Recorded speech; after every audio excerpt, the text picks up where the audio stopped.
And free me indeed to give me life and life more abundantly that met me in my need and help me walk with that thing. I don't walk without needs. I have needs and I walk with them. See, prayer doesn't change my situation. Prayer changes me. So that at the end of the day, if you want to tell me that your God, that your Buddha thing is worth having and worth worshiping with his donuts and everything, to tell me why I should worship him. Tell me what he's done for you. Tell me what he's going to do for me. At the end of the day, all said and done, who's knocking on your door and are you opening it for just anyone? Who has knocked on your door? Who has banged their fist on it? Who has put their head through it? Who has knocked it down? See, God says, Pastor Tim told me, he said, Jesus. He said, Jesus right here, right? And so the door is at about your neck. The door is at about your neck. It flops open and closes. But your soul is in your the thing. Now you can keep Jesus in your spirit in you, and you don't allow the door to be opened where the God of the nations, and I mean Jehovah Jireh, my provider, Jehovah Nisi, my banner, Jehovah Shalom, my peace, Jehovah Shammah, more than enough. That's the God I'm talking about. If you don't allow him out to meet your soul, then you will just do anything you want to do. You will have full view and use of your body, but without Christ controlling it. That's crazy. What we all want to do is be our true selves.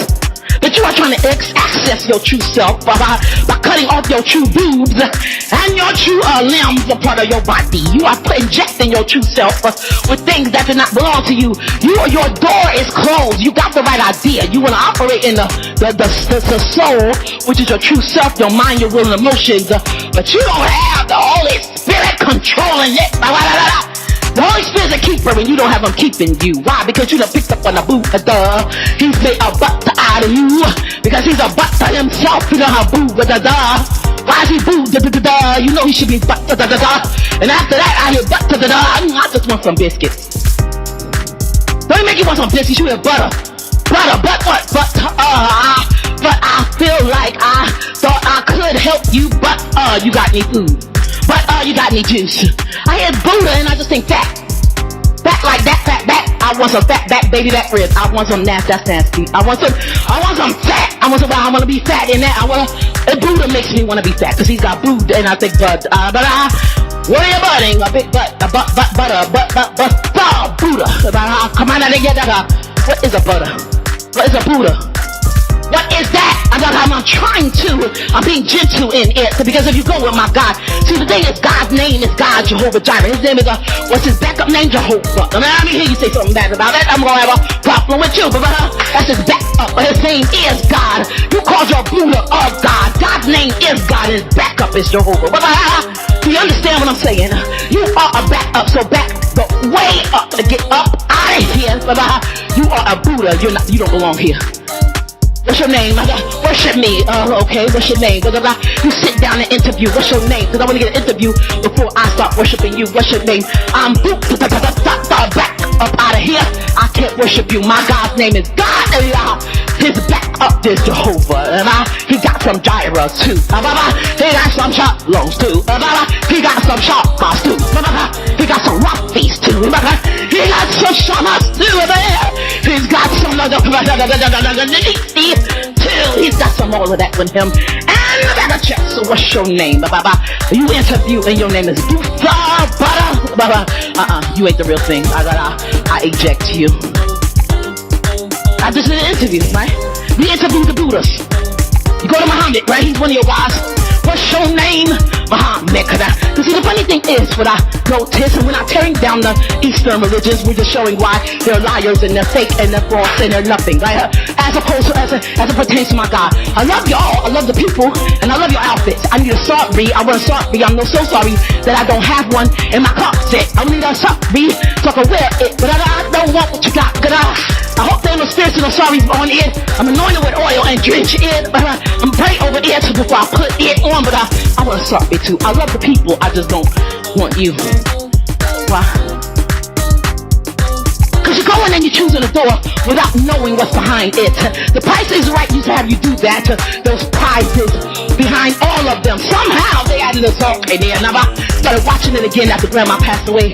Zonk, right? There was nothing in there. They used to have prices behind all of it. It's just a zonk. When I'm back in the day when we started watching it, my grandma was a smaller price of a low value. However, since you interviewed and interjected and intervened into my story with the boo birds, right? And I find that my price is right to steal, but I must choose between God and the boo birds. And if I choose the boo birds, I get songs in it. I don't like the songs of it. I don't want to look at the song in it. I must choose the right door. Is that's the point? The price is right if you get the right door. You can have the right price in your mind, but if you don't have on that show, if you don't be ready to choose a door, you are in a state most miserable. Why? Because even at the end of the day, when they cut it down, even if they don't have any doors, big doors on the show now, like they used to, for the showcase, remember that? The showcase at the end of the show. There's two of the biggest winners on the show, and at the end of the show, with the showcase, you must choose the right door. Most showcases are behind the door. So at the end of the day, you must be prepared to think showcaseable, not plasticatical. I must think showcaseable, not plasticatical. I must think the entire time what is behind that door. I come in and the studio audience is there, but all the prizes, everything is locked behind different doors, locked behind different boxes. But you can see the wheel that they spin there. Spin that wheel. Spin that wheel, but beside the wheel, they got a door. And what does the door look like? It looks like, it don't look like booters. The one thing I was going to tell Pastor Tim, but I did not get to it because we just got into the conversation. I was learning from him. I was going to introduce a concept to him to let him know, because he got it properly. He said Jesus is in your spirit, but there's a door at about your neck level, right, spiritually, and your soul is your mind, will, and emotions about your head level. Now, I said, he said, you believe that? I said, I got some questions, so go ahead. We'll talk. He know me. I always got some questions. And I don't say that I don't believe nothing. I said, especially if that's my pastor, I say I got some questions.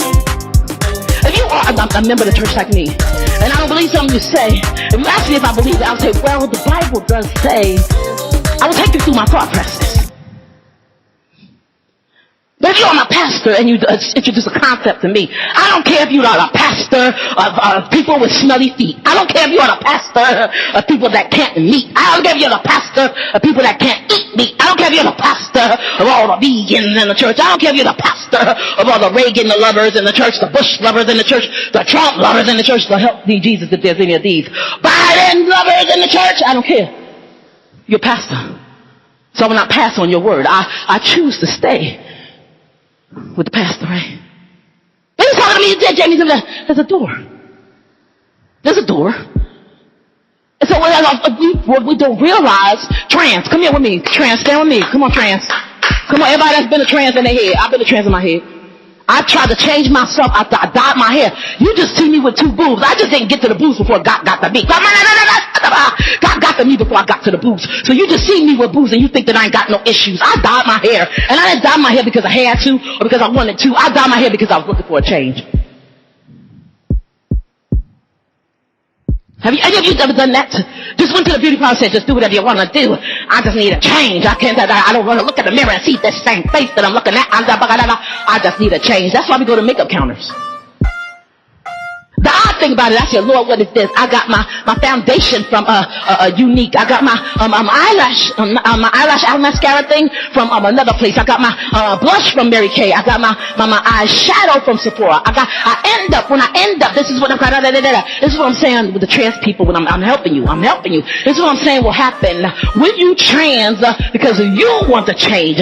See, if God does it, he will transformation you. And so you will start to see your situation differently. Your situation will not change. What will change the way you view you. And so when that happens, when God changes you, it will be a you viewing you situation, and you won't have to worry about getting a piece from everything over here and over there and picking things apart like chicken. I want the drumstick today, but I'm going with the breast tomorrow. I got what I want today. I find that when I'm not operating with Jesus and I'm not secure in who I am, I will look at my head, the very same hair that God put on my head, and I look at my hair looked great yesterday. Why don't it look like this? Now.